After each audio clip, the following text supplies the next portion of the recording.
You shouldn't really ever put a refi into your business plan, but you should plan to do a refi when it makes sense. Welcome to the Ironclad Underwriting Podcast, where precision meets performance in commercial real estate. I'm your host, Jason Williams, and every week we deep dive into the strategies and systems and stories behind rock solid underwriting. Whether you're a seasoned analyst, an up and coming investor, or a commercial real estate professional looking to sharpen your edge, this show is your front row seat to expert insights, emerging trends, and real world underwriting tactics that stand the test of time and scrutiny. From market assumptions to debt structuring, cap rates to cash flow, we're cutting through the noise and getting to the numbers that matter. So sharpen your pencils and fire up those models. Let's get to work. This is Ironclad Underwriting. Hey, everybody. Welcome back to the Ironclad Underwriting Podcast. I got, again, my good friend and partner, Frank Patalano, with us. And last time we talked about, I believe it was NOI and valuations of property, if I'm not mistaken. And this time we are going to talk about some key return metrics that investors want or even what operators are trying to strive for to find investors. So, you have anything quick to add before we jump in, Frank? No, I mean, obviously, if you're going to be putting money into a deal, you need to have a good understanding of what the potential returns are. Yep. And I want to talk a little bit about some metrics that were used like 5 years ago versus now, because um, everything I've seen is they're not even using the same metrics anymore. And one big one that was used 5 years ago, and everybody was, it's like the bee's knees. You had to have like this certain value to move forward, and that was the IRR, or the internal rate of return. And if you weren't hitting that 18%, nobody even looked at your deal. You remember those days? I do remember those days because, I mean, you might say that people aren't using them as much, and I'm not saying that it's the highest priority, but I still tell people that if the IRR is not at least a 20, that I won't look at it to be a general partner on it. Really? 20 is really high. Well, I And mean, it has to do with how, well, we'll talk about what it means first, but yeah, I mean, they can be adjusted to rather quickly. It's about yeah, assumptions in some ways. it's all about assumptions, actually. The internal rate of return, what that basically means in layman's terms, is the time value of your dollar.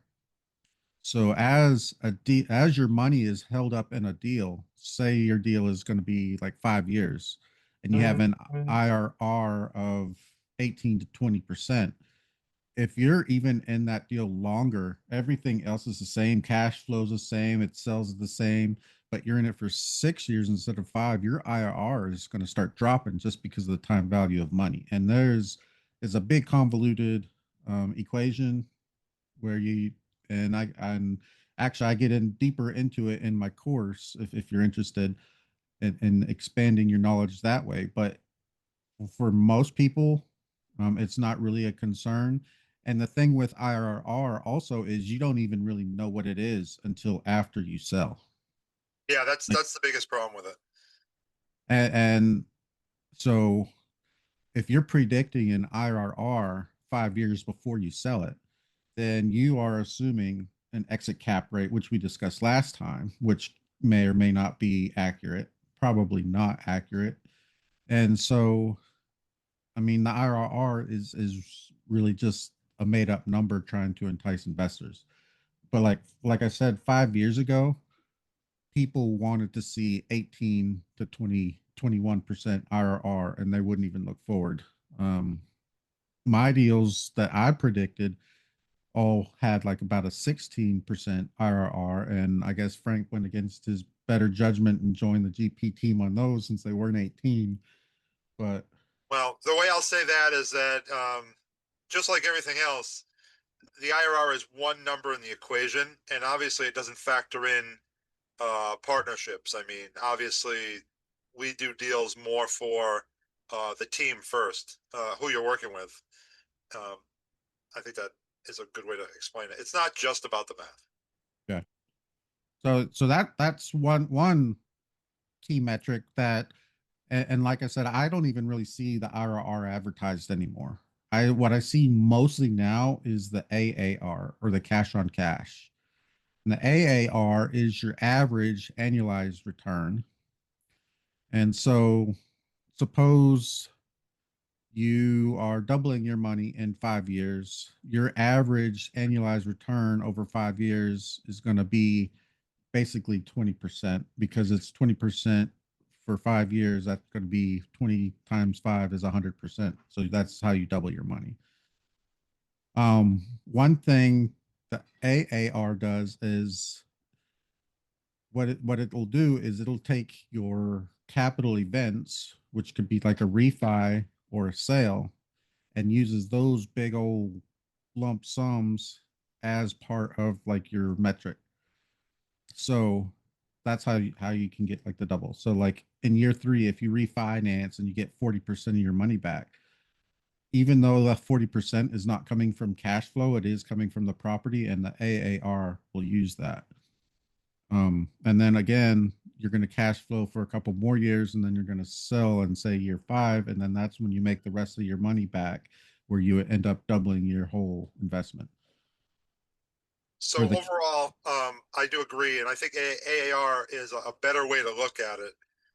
If you're looking at IRR, though, some of the biggest differences between the two is that if you have a refi early, then you're getting cash back earlier, which Mhm. would automatically mean that you can put the money to work somewhere else, and your return would automatically be higher on the IRR.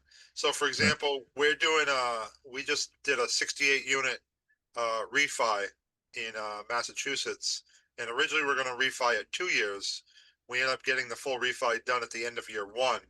So obviously the IRR is going to be higher because everybody got 75% of their money back basically in the 13th month. Um, Obviously, if you're figuring AAR, it doesn't matter when you're getting that money back, whether it's month 13 or month 24 or 25, the AAR is going to stay the same. Correct. So that is where IRR good does come into play. One thing on that though is refinancing. It's You shouldn't really ever put a refi into your business plan, but you should plan to do a refi when it makes sense. And we can get into reasons why you would want to refi in a later episode. But for the most part, yeah, IRR, like I said, is a time value of money. So the quicker you get your money back, the higher your IRR is going to be, versus your AAR, which is averaged over the whole project's lifespan. And now another key metric is the cash on cash return. And the cash on cash is generally used from just like the cash flow. So, like I mentioned before, the AAR uses or includes the capital events, a refi and a sale. The cash on cash pretty much only uses the cash flow from your rental income and your other income, which we discussed in a few episodes ago. And so your cash on cash is typically significantly lower than both IRR and AAR. Um, and for your average cash on cash, a good number is typically around 8 to 10%. 10 being on the better side, 8 is average. We have deals that are lower than that. Um, but really, what the cash on cash tells you is basically the stability of it. If you're getting like consistent cash flow from month 1 to month whenever it ends, then that's a pretty stable um, investment. You're not going to have like huge upside on it. Typically, it's going to be more turnkey, where you can get the rents going and you can and bring in the revenue for your investors. Um, and and so it's like, if you're bringing in 10,000, let's say 60,000 a month in rent, and then that lets you give back to your investors 5 to 8% or 8 to 10% or whatever. That would be a pretty good investment, I think. You have anything to add on that? First thing when people ask what is a good cash on cash return, I usually try to tell them the 10% number. Just to get started. It's basically um, how profitable a property is. So if you're putting $100,000 into the investment, what type of return are you expecting to get over time? So obviously, if you put in 100,000, if you can get $10,000 a year in profit out of it, that's pretty good, right? Yeah. I mean, especially when you think about bank accounts are paying, 2%. Stocks traditionally pay 7%. If you're doing like hard money lending, yeah, I mean, 12% is definitely an option, something like that. But it's more work for you versus this, especially the passive idea of it. Yeah. And what another thing is your cash on cash is going to bring in a certain type of investor who needs cash flow. And so someone who invests 100K in a deal and they're wanting the cash flow, that means one, they might be needing the cash flow to live on it, but they don't want the 100K to burn a hole in their pockets. They put it to work for them so that they can live off of that 10K a month, and they might have 10 deals so they can live off of 100K or 10K a year. So they can live off of 100K a year, um, rather than having that whole capital investment just start depleting because they're living off of it and it's not doing anything for them. So that's one type of investor. And another type of investor is the one we're about to get in next. And the next key metric, is the equity multiple. I typically look at this one more for my own investments rather than the others. And what this one is all right. So I'm putting in 100K into a deal. Whenever we sell, my equity multiple might be a 2.0. If it's a 2.0, I'm getting 100K back plus another 100K in additional cash flow from the refinances and the sales, so that I basically doubled my money in 5 years or 7 years or 10 years or whatever. Um, Typically, I've seen a lot of equity multiples 5 years ago, all of them above 2.0, up to almost 3.0 sometimes. It depends on the deal. Now I'm starting to see that number drop to about 1.5 to 1.8 on deals. I'm not investing in those deals, but I'm all the deals coming across my desk right now are showing really low equity multiples. And so whenever I invest 100K, I want to see 200 at the end of it. I want to see doubling my money. So that's how I invest. Do you use the equity multiple like that, Frank, or are you another type of investor? There's a combination. The equity multiple is definitely one easy way to do the math here. I think there's a combination of just like everything else, cash flow versus appreciation. Yeah. So you want to have some of your money. I mean, you can't eat equity, Yeah. especially if you need it. So Yeah. you need to have a little bit of both going on. Yeah, that is true. Real estate investors, the old adage is they're house poor and cash, or house rich and cash poor, or they have like a whole lot of equity built up in all their real estate investments, but they don't have a pot to piss in because all their money is tied up. And so you don't want to find yourself in those situations. It's very easy to do because you always are looking at the bigger picture. And then in 5 years, 10 years, I can sell this and make triple my money. But until those 5, 10 years happen, you're starving. So,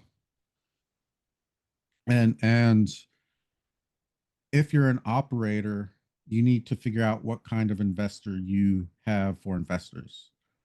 Or if you are partnering with somebody, you need to figure out what kind of investors your partners are. Because if you're investing for cash flow and they're investing just to hold their equity and they don't need the cash flow, and it's a totally different type of investment for them, then one of you is not going to get what you need. And so you need to be upfront. And if it's not going to work for you, then you need to figure that out, and either go separate ways, or do your own thing, or try to meet in the middle. So Um, One thing about all of these metrics, though, is a lot of them do use assumptions. And so, yeah, you like to see the higher metrics on everything, but you also have to jump into the numbers to make sure that those numbers are even realistic. So, yeah, it's like, yeah, I can assume a 25% IRR and a 3x equity multiple, but I'm also assuming I'm going to buy this at a 5 cap and sell it at a 2.5 cap, which just totally isn't reasonable, but it makes your return metrics look really good. And so whenever you see these return metrics, you need to jump into the numbers to see how they are all calculated. Um, because if you don't, then you're jumping in expecting the best, and you might not even come out with anything. To be honest, I mean, with all the foreclosures going on, investors losing 100% of their investment. I mean, it's scary. So you need to make sure that your numbers work out. If you're an LP looking to invest in something and you're looking at really high IRRs or equity multiples, you need to jump into the numbers, tear apart their business plan to make sure that those numbers are attainable.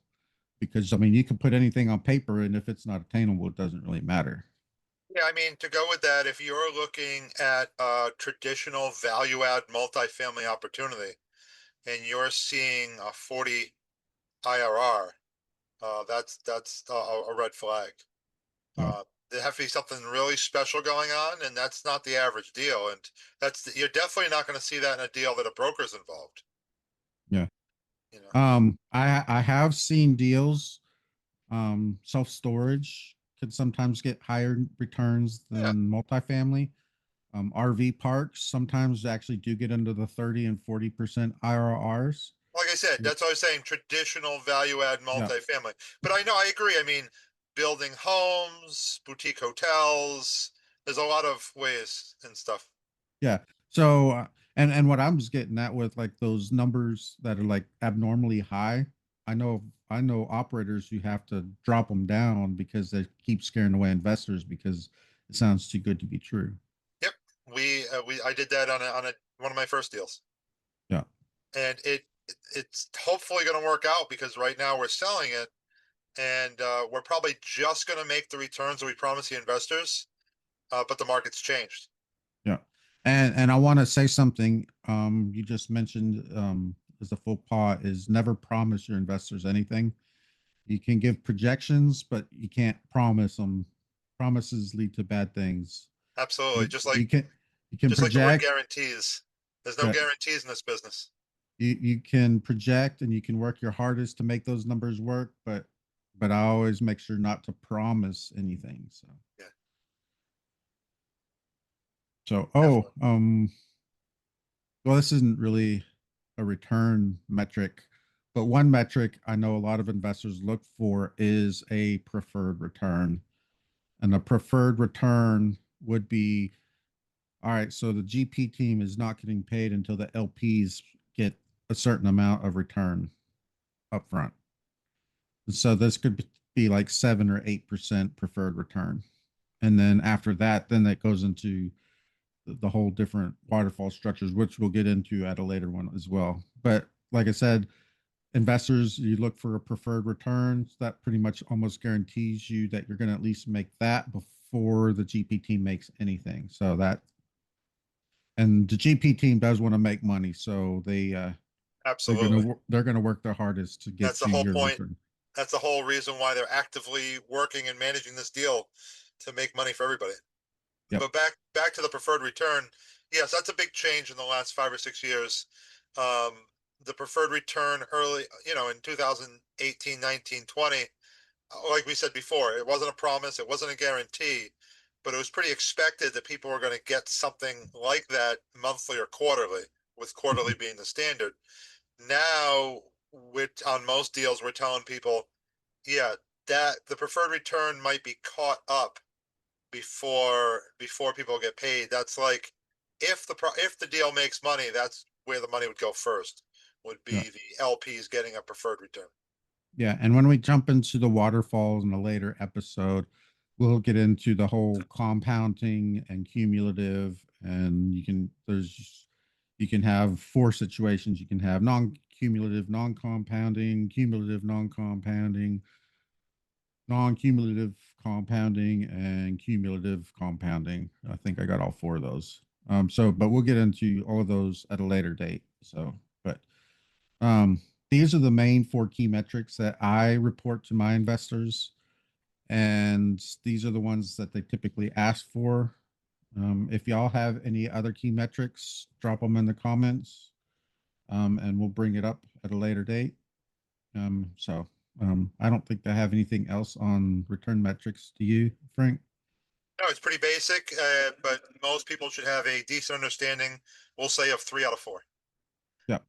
And again, those key metrics were the IRR, or internal rate of return, the AAR, the average annualized return, the cash on cash return, and then the equity multiple. So again, I'm Jason Williams. This is the Ironclad Underwriting Podcast, and we'll catch you in the next one. Bye. And that's a wrap for this episode of the Ironclad Underwriting Podcast. If you got value from today's conversation, make sure to subscribe, rate, and share the show. And don't forget to connect with us on LinkedIn, YouTube, Facebook, Instagram, or check us out at our website at ironcladunderwriting.com for more insights and updates. If you have a question, a deal you're analyzing, or a topic you want us to tackle, shoot us a message. We'd love to hear from you. Until next time, keep your assumptions grounded, your models sharp, and your underwriting ironclad.